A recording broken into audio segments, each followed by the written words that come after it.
Hi, this is May. And I'm Joy. Welcome to the QWERTY Writing Life podcast, where we have candid chats about our creative lives.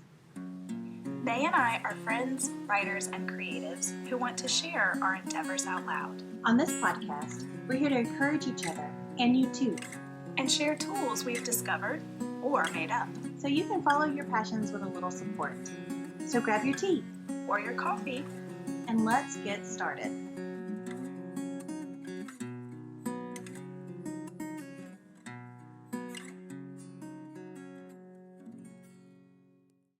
Hello, everyone. It is another week. And we have done some creative things in this week. So, Joy, would you like to tell us what you've done?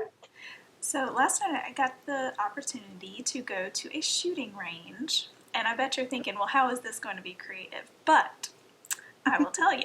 I got to thinking as I was there how, for people who are into shooting, whether it be at an indoor range or whether they go out onto a course with all sorts of targets and things like that, that's creative. I mean, they have to be creative in the way that they stand. They have to, of course, there are certain guidelines with the way that you should stand, the way you should hold a weapon, all of those kind of things. But there's a lot of creativity that goes along with it. So that just kind of struck me, and I thought, what a cool thing to think about in a creative way. So there you go. That is super cool. and so unpredictable. I was not expecting you to say that. I figured I'd get you on that one. I did some more poetry, tomorrow I am getting together and we're actually going to be doing some art tomorrow. So I've gotten my poetry together for this project, and then we're going to throw the art in with it.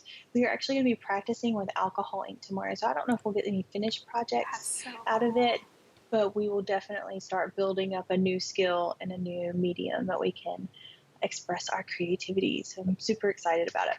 I am so excited, and I want to see pictures of this process. So I hope I'm going to get those. I will document. We'll do some weird videos. It'll be fun. That's awesome. Today, we are going to be talking about specifically, it's going to be a two-parter, actually. So it's going to be our support systems. And this first episode is going to be our family and our friends who are not in the same creative medium as we are. So Joy and I, of course, write. And so these are going to be people who might have other creative outlets, but they might not understand ours on a personal level. And that's okay. We can still support and love each other, and that's a wonderful thing. So let's get to it. Okay. So like May said, today that we are specifically looking at the ties that bind. Okay, that's kind of what we're calling it. We're looking at our family and our super close friends. These are the people that we've grown up with, so to speak. And regardless of our choices or of pursuits in our life, they're the ones who will be walking beside us through whatever we've chosen to, whatever dreams, whatever passions we've decided to follow. So the first thing that comes to mind is family, of course. Okay, and so we thought about a few ways our family supports us. And the first thing, of course, that comes to mind is the time, because what we do takes a lot of time.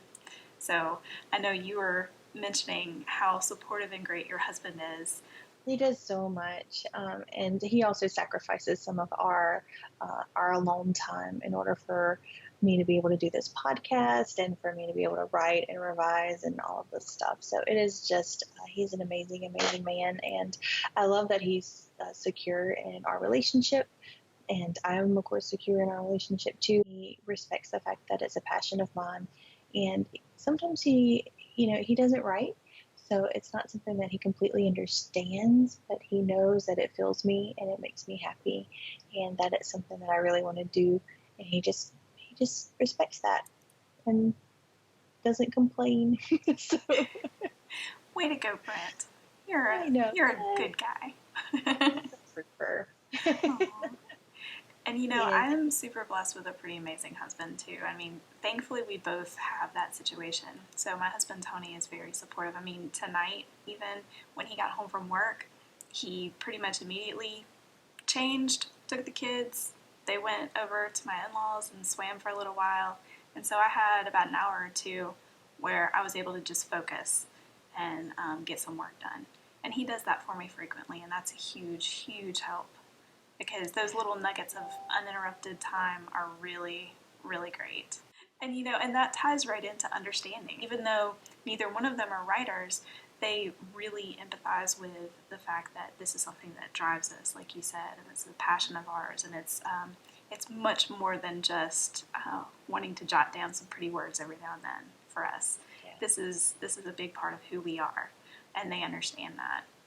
And then for me, one of the biggest things that's so great about Tony is he has that tough love thing. So when he sees that I am either trying to do too much or I'm pushing myself too hard, he'll call me out on that. And sometimes I don't always like to hear that because I'm like I'm one of those that likes to just work until I drop kind of person. And so I don't always like to hear that, but he knows when I need to hear it, and he tells me that. And then also another thing was when I was finishing up my book, I was just kind of hanging on to it a little bit there at the end, and I was like, I gotta just fix one more thing. And he was like, look, you have spent hours and hours and months. You can let this go. And he was really the one that helped me release it, and that was huge. Yeah.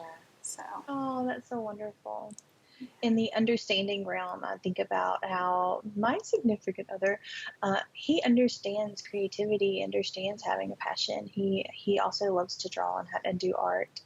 He loves to play the guitar and the ukulele, and he likes to just kind of live in the music world for a little while. It's not something that he wants to have a career in, but it helps him just like live life better. And I think he understands too that this helps me live life better as well. Just being able to tap into that creativity. And in the tough love realm, man, he will call me out. He'll be like, okay, it has been, what's the deal? Like, where's the fear? What's the issue? You need to deal with this, because I am a denial person. I'll be like, there is nothing wrong. I'm totally fine. Everyone is fine. Shush.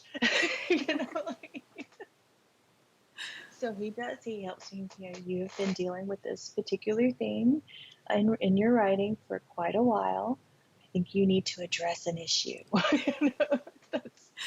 That's priceless to me, because I don't think I'd be where I was without him and without that comment and or those comments. That's a little bit. It's something that someone who deeply loves you can say, because you know that it's coming from a place of love, and it's coming from honesty and caring. That's great. And so we were thinking about, well, how can we thank them, because it does take a lot of time. It takes away from, like you said, that alone time or that whatever time. And so we talked about one of the biggest ways to thank them is with time. Okay, and so by that, like for me, I had to be very intentional with scheduling my time and with being honest about it, because I have a tendency to be like, oh, 5 more minutes. I can get this done in 5 minutes. Well, it's really going to take me 20. Okay, so understanding that I need to be honest with, okay, look, I need to get this done, and it's going to take me an hour, and I'm going to have to have this hour. And at the end of that hour, I also have to honor the time that I've told them. So if my kids want me to sit down and watch something with them, and I tell them I need an hour, then you better believe at the end of that hour, I need to honor. If I didn't finish it in that hour, I need to still honor what I told them. And so that's one of the ways. Oh, that's so good, Joy. That's so good. And I do not do this perfectly. Can I please just throw that out there, lest anyone think that I'm like a great wife and mom, because I'm really not. I fail every day. Well, the effort, just let me know. The effort is there, and I think that your family sees the effort, because we're all human. No one is the perfect wife. No one is the perfect mom. No one is the perfect significant other or partner. No one's the perfect friend. But if you see the effort and you see the genuine care and the motivation to do right by that person, that's what people remember. And I think that's what our kids are going to remember as they're growing up and they're developing their own significant other relationships and the friendships and things like that.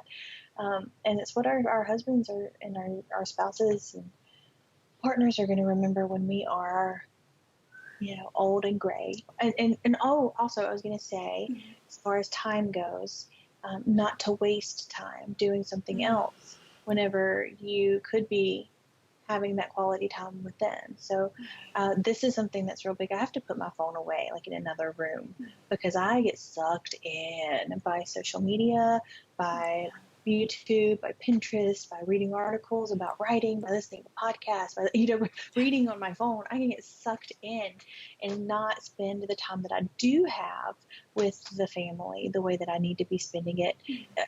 As I have blocked it all off. And then after they go, my kids go to bed and there's that extra time at the end, with my husband, and I start writing, well, I've not spent quality time with the kids and the husband whenever I had planned on it. And so there's emotions that go along with that. There's the guilt and the shame and all of that stuff. But that also affects him in a negative way. So just being aware of how we use our time and being aware of other people's emotions and feelings around us is another way that we can thank them.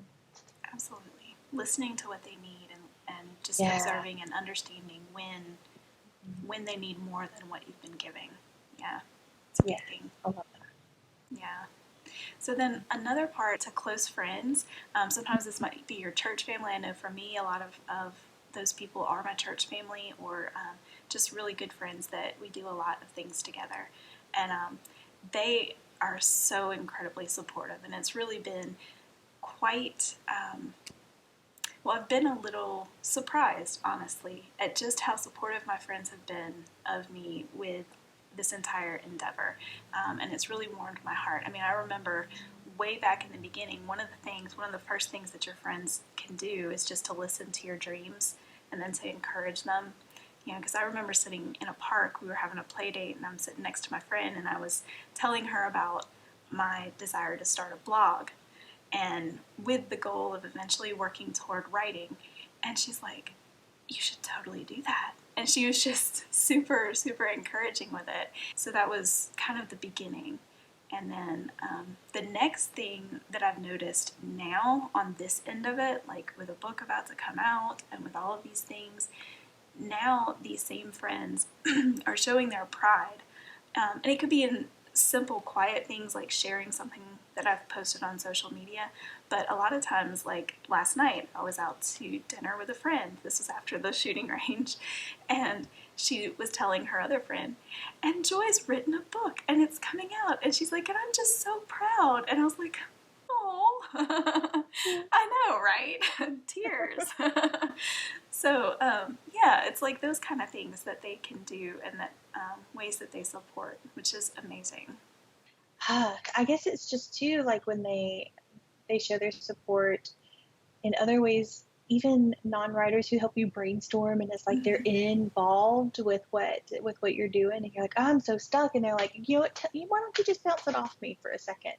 And I've had some actually really cool times where we've been talking, and they consume story all the time as well, in movies and television shows and things like that. And so occasionally there's some good stuff that comes from those conversations. And if they would not be willing to engage in my passion that I have, whenever I feel frustrated and things like that, I might not have ever gotten to that next step. So, That's so thanks to people who are just want to be a part of your life. Who care enough about you, who just want to be a part of your life no matter how that looks. Yeah, that's really cool. They're willing to ask the questions and, be interested in what you're doing. What you were describing, my sister does that with me. She doesn't write, but she loves to read. And so she's great to brainstorm with. I love all of that. And I think, too, when you have friends, like I'm thinking particularly of my cousin, who is not only my family, but is also one of my greatest friends. She is not writing. I think she wanted to write for a while, but then she fell in love with painting. And so she kind of got involved with that creative outlet. And I think that there is something about when you are invested in a creative outlet, no matter what it is, cooking, or she also likes to bake, so that I automatically go to baking and cooking and baking and all of these things. But just knowing what it takes to develop a skill and to practice it and to fall in love with it and to share it with the world. I think that no matter what the creative outlet is, we all kind of have a similar process as far as that goes. And so we're all a little curious about everybody else's art and their craft, but also in the way that they handle their creativity. And so those questions are so good because it's coming from a place, another place of creativity from a different medium, but it can also start inspiring you to think about other ways and new inventive ways to practice your creativity. So I love that. That's great.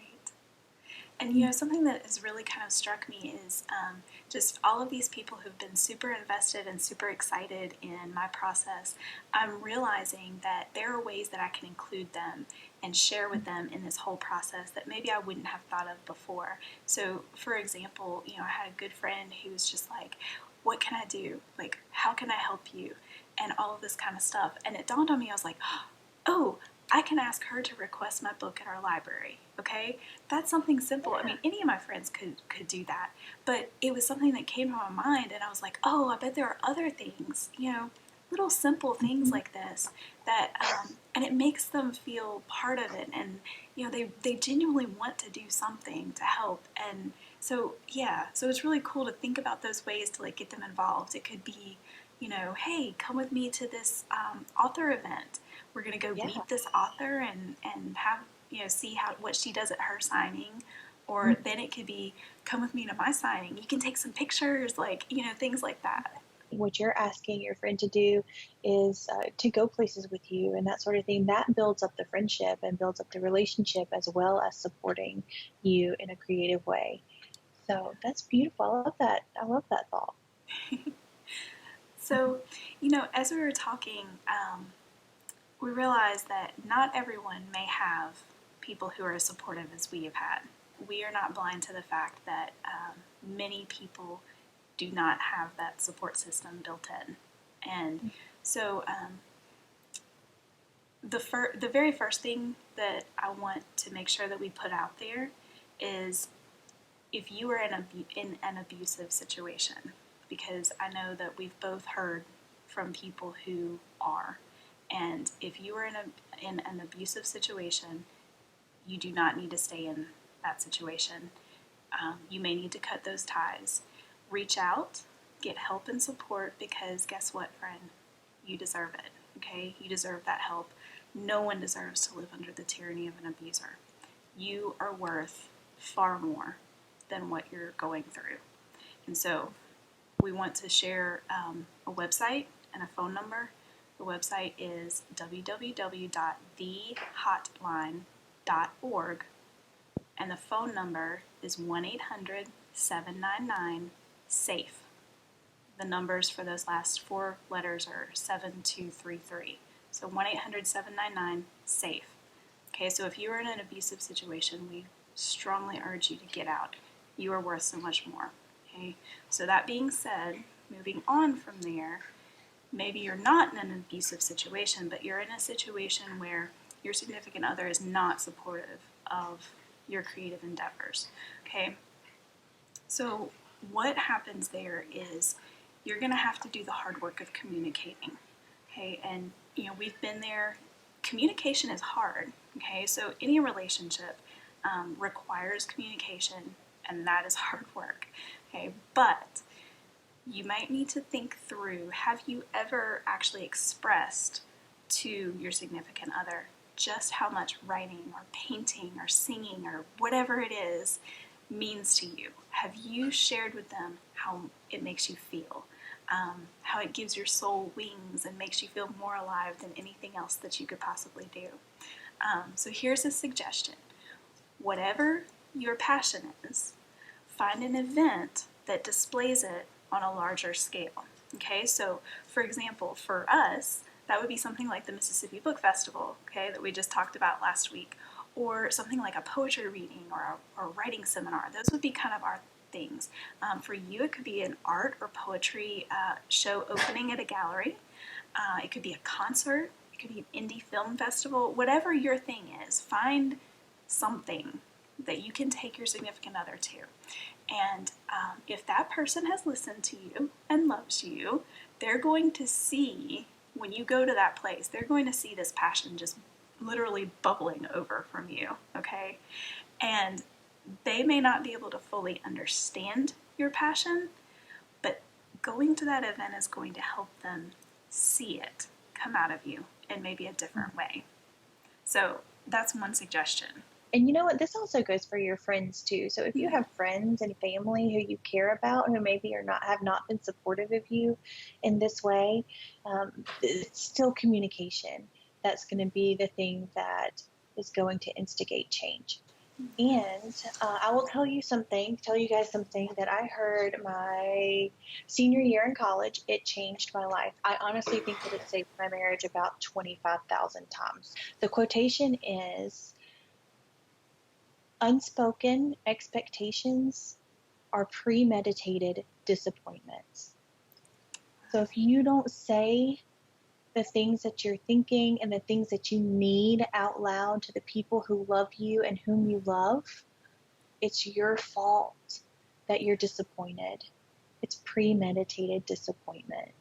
And they don't know how to love you in the way that you need to be loved if you don't say those things out loud.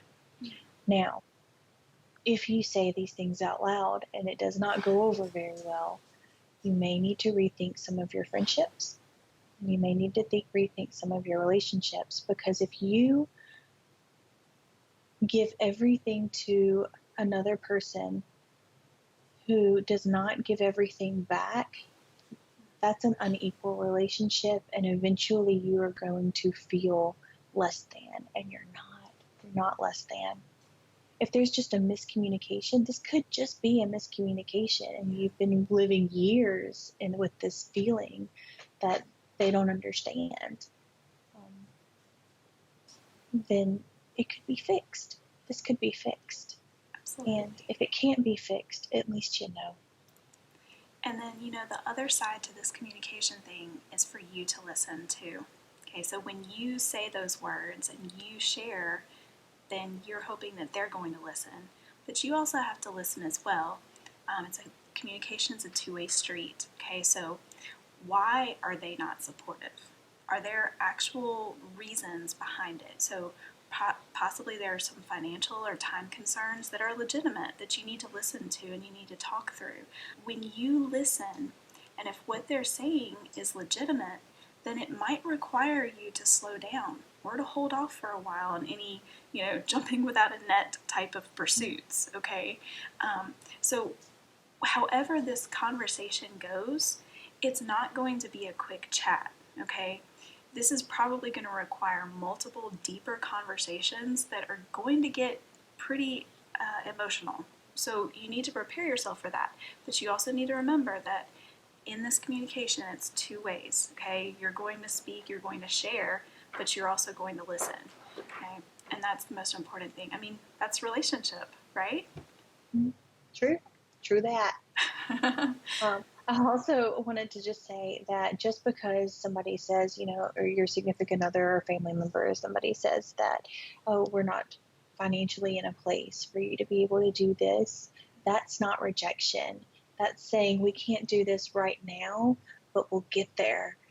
That's not what I'm talking about as far as like something that you need to rethink a relationship by, because that's like a legit thing. Like you either can eat or you can't. So yeah. So if they are saying, I respect what this passion is of yours, I respect that, but these are some steps that we need to go through together in order to get to a place where you can do that thing more than you're doing it now. And that's such a cool thing too, because it's a plan.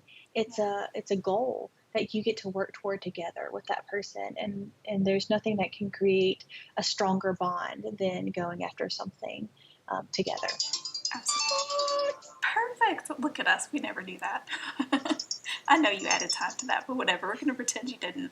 I paused for a minute when I realized we weren't going to be finishing things up. So I did pause for a moment. Well, it wasn't that really, really like deep time that we were having that part of the conversation. I didn't want the timer to go off during all of that, because that's important, Yes, guys. it is. So. It's very important. So now it's time for the QWERTY challenge. Okay, Yes. so this week we want to challenge you to journal. This week, you know how much I love my journals, right? Or we want you to at least jot down or record a few reactions to this episode, okay? So here's what we want you to think through. Think about who are your ties that bind. Who are those family members, those closest friends? Then we want you to get very specific with the ways that they have supported you. Sometimes writing those things down, it really can be overwhelming when you start to think about all of the ways that they've supported you. Then think about ways that you can thank them. Okay, so do you have friends who have offered to help, like I did, or have been there for you from the beginning, encouraging and supporting you? So this is your opportunity to think through ways that you can include them, ways that they can help you, things that you can do together in this pursuit. Okay, and then if the next part of this, like we talked about, was if you have unsupportive family, especially a spouse, we really want you to consider our suggestions of going to an event together or something like that. But most importantly, if you are living with abuse, we want you to get help. Okay, we love you, we care about you, and we really want you to get the help that you need. So that website is www.thehotline.org, and I actually went to it today. It will pop up with a little thing, and it will tell you if you're worried about your browser being checked by someone. Then it tells you to call them, and that number is 1-800-799-SAFE, SAFE, or 7233. Okay, if you are in an extremely abusive major situation right now, of course, always dial 911, and the authorities, that's what they're there for.